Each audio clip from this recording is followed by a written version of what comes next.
Hello, everybody.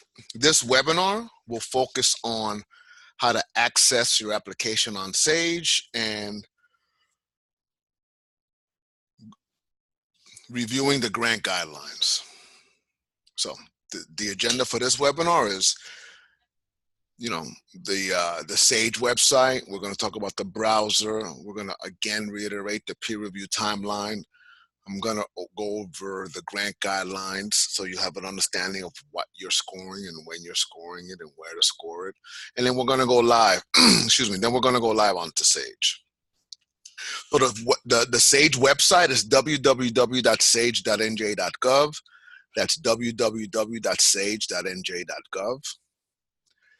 Please use Internet Explorer or Firefox. Do not use Google Chrome when you're accessing Sage, as Google Chrome is not compatible with Sage. So for example, if you access Sage through Google Chrome, it's going to look like you're inputting information and reviewing and putting in numbers and comments in the rating sheet.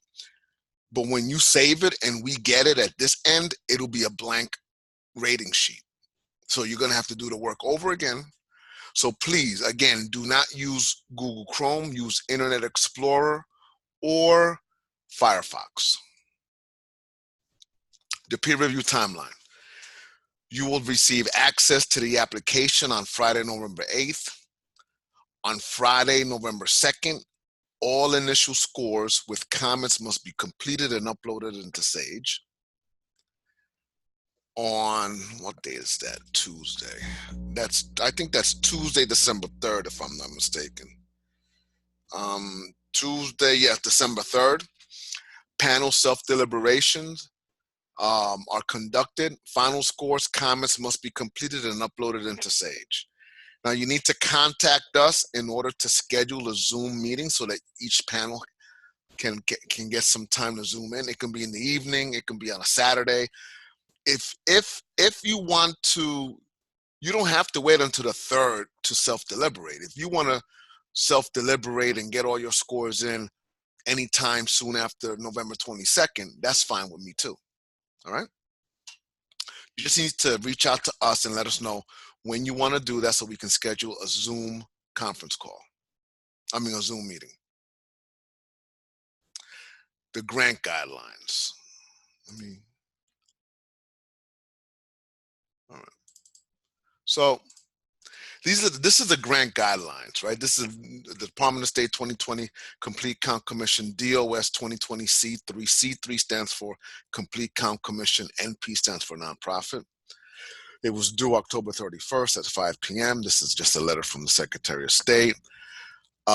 This is a summary of the nonprofit grant. The program will ensure that New Jersey is fairly and accurately represented in the 2020 census. A complete count can be accomplished by encouraging a full participation of hard-to-count populations through active outreach efforts. Again, this is a program specifically designed so that nonprofits can create awareness and educational campaigns on the importance of the hard-to-count community to be counted. The hard-to-count community includes but not limited to African Americans, Latinos, Latinx, Asians, non-native English speakers, indigent, homeless persons, college students, children under 5 years of age, men ages between 18 and 49, the elderly, persons displaced by natural disasters, persons who are incarcerated, and members of the LGBTQ community. Now, the goals of the grant program is they can do all, some, or just two or one or two of these things. They definitely have to educate the public, right? They have to encourage participation to get counted. They have to establish a presence on, they can establish a presence on social media and do all their educational and awareness campaigns via those avenues. They need to promote, they can promote 2020 census job fairs. Again, conduct community-specific activities through local complete count committees. If there's not a local complete count committee in their geographic location, then, they can't do that. Create multimedia activities, increase the number of public information forums, participate in community events to promote and bring awareness to the census. That's really what this is all about. So the funding level, they can request anywhere between 25,000 and 50,000. Remember, we're trying to fund as many nonprofits as we can possibly fund to get the money out onto the streets so they can begin to promote these educational and awareness campaigns to the populations mentioned above. All right. Eligibility requirements. They have to all be tax exempt, 501c3. We don't fund churches or religious institutions. They all know that. They need to be registered with the Department of Treasury. We'll handle that stuff internally. Ineligible applicants, houses of worship, public schools, charter schools, private schools, colleges, universities, organizations that have been in operation for less than 2 years at the time of the application. Right, and then nonprofits that receive a grant from us cannot receive a grant from the county. So the county is also giving money to contract out to nonprofits. So nonprofits that don't get funded through this process can apply directly to the county for a grant to do relatively basically the same thing that we're funding them to. So the county's getting a few $1 million. The total county, I think, for 21 counties is like, I don't know, something close to like $7 million. And then the total dollar amount for the nonprofits is like, I think it's 1,500,000 directly from us. There are no match requirements. This is the key. You got to keep this in mind. 20% of the total award can be used for personnel that will work directly and solely on the nonprofit program. 10% of the total award can be used for administrative costs. So those are costs that have yet to be realized for the successful implementation of this particular grant. Applicants will not follow. All right. So let's get down to eligible expenses on the budget. Salaries and wages at 20% of the total award. Contracted services, outside fees and services. These are all eligible. Printing, publicity, marketing, posters, telephone, staff training, rent, equipment purchase, installation, and lease of computers, technology, software, display material, hotspots, travel and transportation.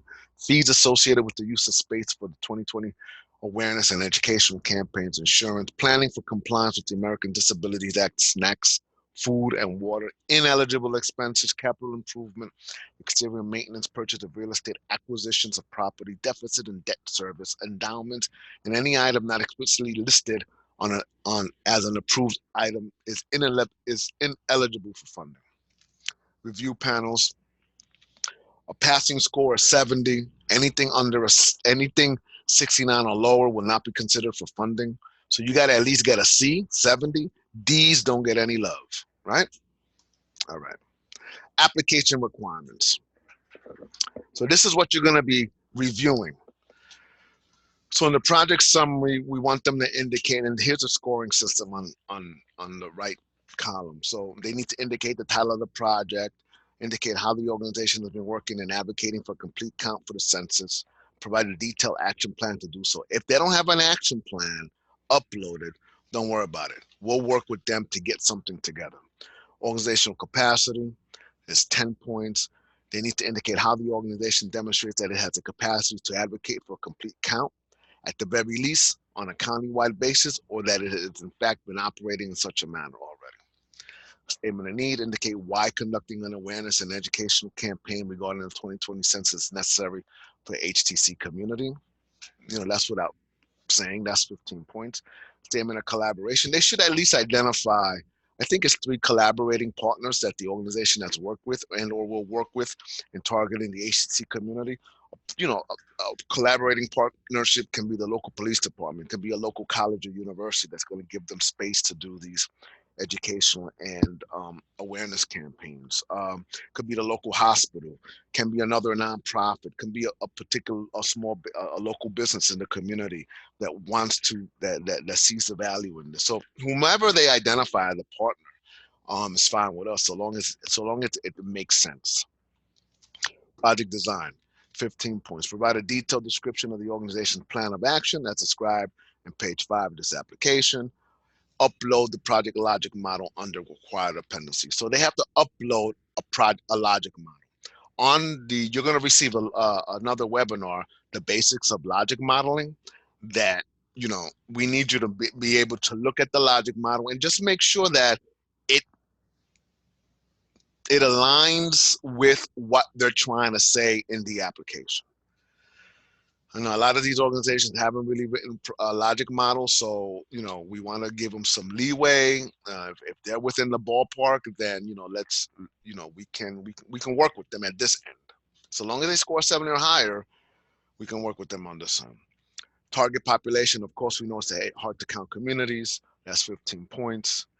Goals and objectives indicate the goals and objectives associated with the projects as identified on page 3 of this application, which is the list of goals that talks about social media, community outreach, stuff like that.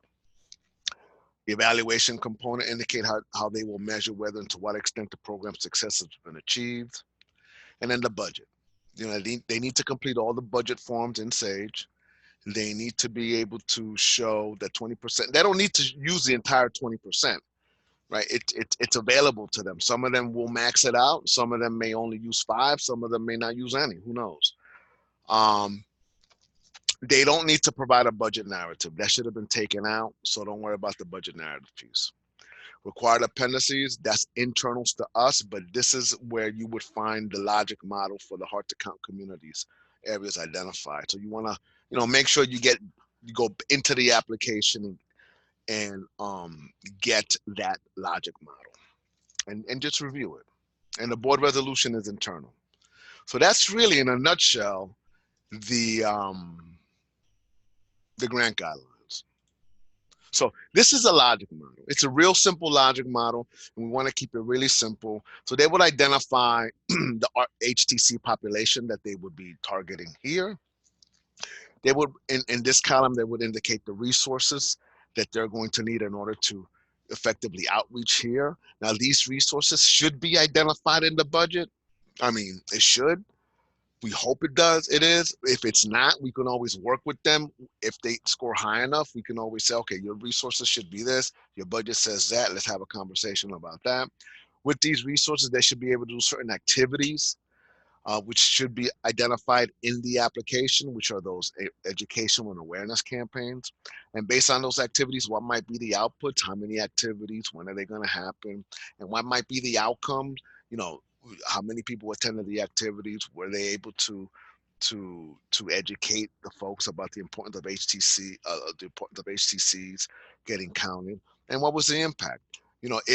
Can they show that based on their education and awareness campaigns that they were able to move the needle to the hard to count communities and letting them know the importance of being counted? That's really the logic model. And this should resonate with the budget, especially the resources and inputs. And then the outputs and outcomes should really resonate with the goals and objectives. And the activities is really the process and what's going to happen. All right. So that's that. And I'm going to now move back to the PowerPoint.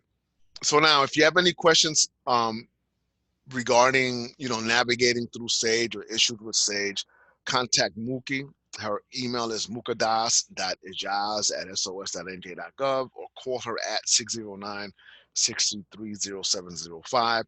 Do me a favor, when you email her, CC me so I know what's going on. And if she she's not, if she doesn't know how to answer it, then I'll be able to, reply all and we can get right through it. All right, so now we're going to go live. We're actually going to navigate Sage. So everybody, so there's 2 new peer reviewers.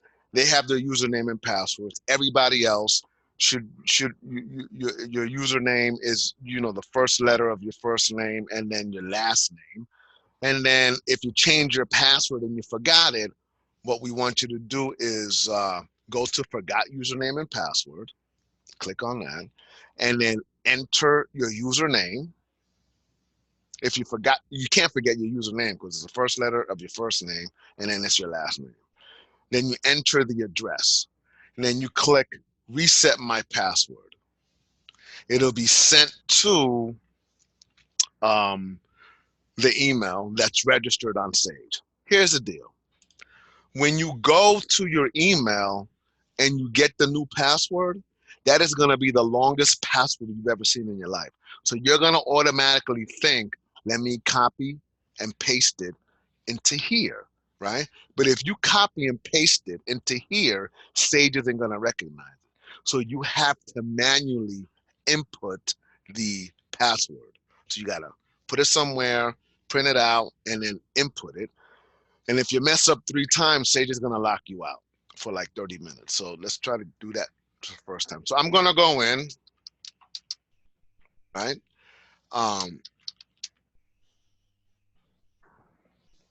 Into Sage as a peer reviewer.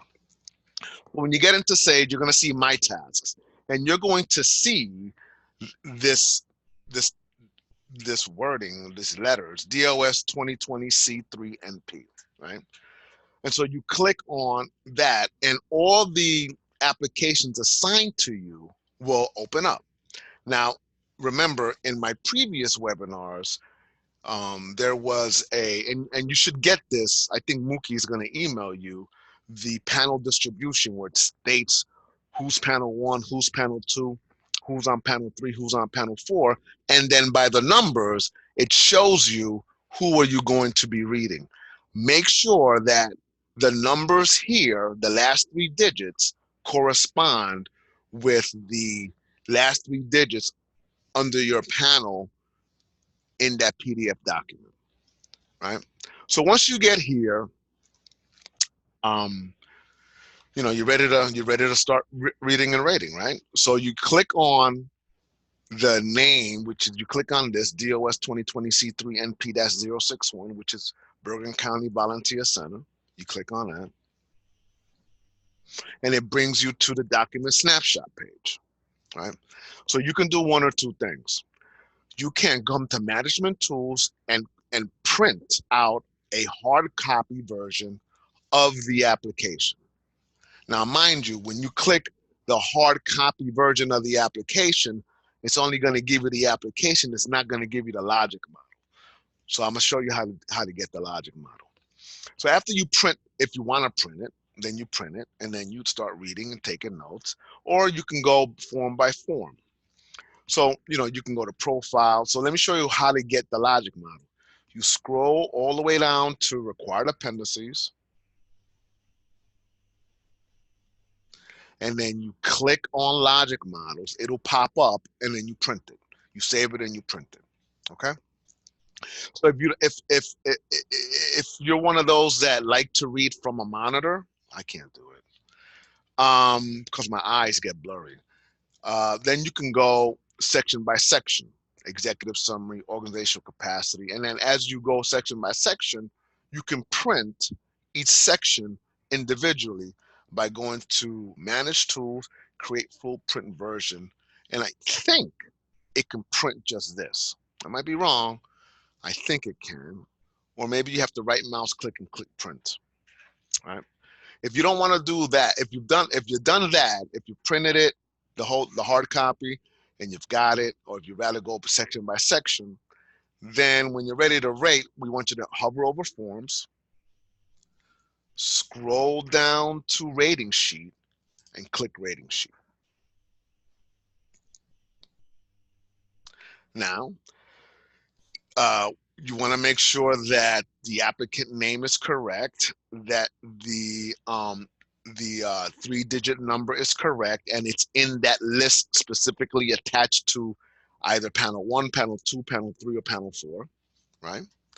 We want you, if you need to recuse yourself because you filled out the conflict of resolution and you were able to figure out who the organizations are that you can't read for, then you click that button, then you click save, and you get out and you read the next one. But if this is all good, then what we want you to do is this falls in line with the grant guideline overview section of this webinar that I went over. So project summary asks these questions, right? The total is 5 points. Each question is 2.5, and you rate it, right? If it's a 0, then you need to indicate in here why it's a 0. Usually it's because they didn't say anything. They were nowhere in the ballpark. They were somewhere in left field when they should have been at second base, something like that. And you can rate them 0.5, 1, 1.5, 2, 2.5, whatever it is you're going to rate them. You insert the information in this box, and then you insert the information in this box, and then you need to provide us comments. You know, they were strong, they answered the question appropriately, um, or you know, I graded them a 1 because they mentioned it, but they could have gone into a little more detail. You know, something along those lines. Because at the end of the day, if they don't get funded, they're gonna want to know why they didn't get funded, and we usually print out these comments and give it to them. So it needs to be somewhat coherent. And then you just go down the list. Organizational capacity, right? You either have the hard copy in front of you or you have the section just printed out, and then you read it and then you answer this question. Did the applicant indicate how it will advocate for a complete count, or that it has in effect been operating in such a manner already? If they answer that 100%, then you give them a 10 and you indicate that, you know, they answered it. This is what they said. This is how they're gonna say it. This is who they're gonna be working with, and so they needed a 10. They got a 10, or they got an 8, or they got whatever number you want to give them. And you do that all the way down, right, until you get, and same thing with the project design, target population, golden objectives, evaluation. When you're done with the project description, which is a total of 60 points, wherever, you know, if you gave them a 7.5, say, you know, under project design, I rated them a 7.5 because they were strong. They indicated this, they indicated that, they indicated, you know, they answered these 2 questions in a way that was strong. Under target population, if I mean, you just can't go wrong here. But if for some reason they just don't answer the question, you give them a 0. You need to indicate down here under target population they didn't identify who the hard to count community was, so I had to give them a 0. Right now, when you do your self deliberations, and let's say 2 people scored at a 5 and 1 person scored at a 0, something happened there. Either the 2 people that scored at a 5 saw something completely different, or the 1 person that scored a 0 just didn't see it at all. Any zeros needs to be discussed, right? You have to justify the 0 because somebody didn't see something, or something was missing, or it could have been 2 in the morning and you know, dropped the ball on that one, on that section. All right. Goals and objectives, of course, the same thing that the applicant indicate the goals and objectives associated with creating education and awareness campaigns targeting the hard to count population. This is where you take the logic model and see if this aligns, if this section, goals and objectives, aligns with the outputs and outcomes and the activities of the logic model. Evaluation, did the applicant indicate how they plan to measure whether and to what extent the program success has been achieved? Again, this is where you take the logic model and on the last column, I think it's impacts. That's how they're going to evaluate the effectiveness of this program. So you align that to that, right? And again, right, they're doing the best they can because a lot of them don't really understand how to use logic model, even though we uploaded a webinar, you know. Budget and budget narrative. Again, there's no narrative. Don't worry about the budget narrative. Well, all the forms have been completed in Sage, and everything in the budget is justified. So if you want to go back up to forms, you can go to consult, you can go to personnel, for example, and if you just want to see how they completed the personnel form, well, here it is.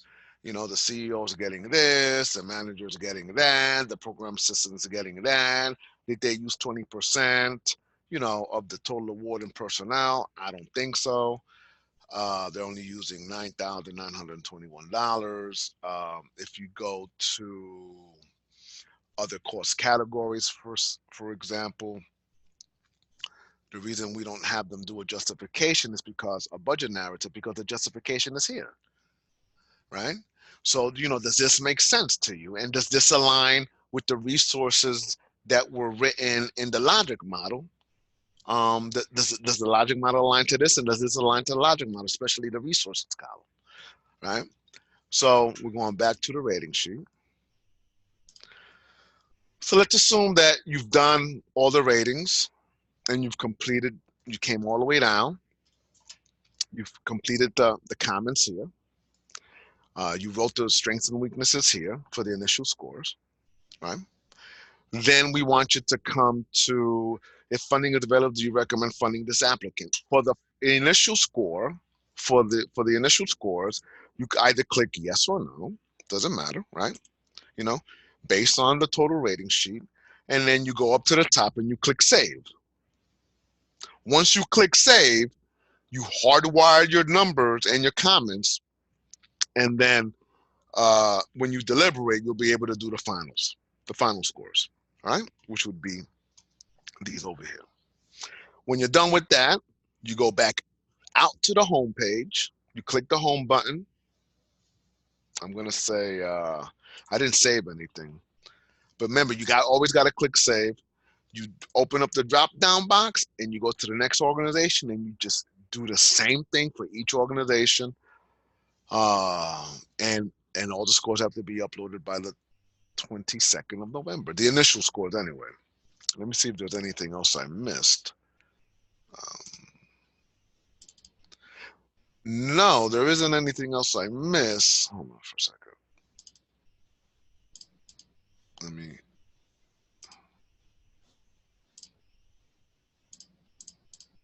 All right. Again, if you have any questions, email Mukadas at Muki at mukadas.ajaz@sos.nj.gov or call her at 609-633-0705. All right, listen, what the plan is that this is all done by December 3rd, the latest, so that I can, so this is the hope, so that I can process your payments before the Christmas holiday. But it all depends on you submitting those 3 documents, the agreement page, the specification page, the conflict of interest page, get all these scores up. And here's the deal. If one of the panel members doesn't get the stuff in, then it delays the entire panel, because we're not going to pay 2 and let the other one and not pay. No, it's not going to happen like that. So if you're a panel, you guys got to really work together as a team and get it all in at the time that you want to get it in. All right. So again, thanks a lot for being part of this peer review process. And of course, most of you have my direct number. It's 732-289-1896. That's my cell, 732-289-1896. And you all have my email, edward.laporte@sos.nj.gov, edward.laporte@sos.nj.gov. Listen, thanks a lot, and I'm looking forward to working with you guys. Take care. Bye.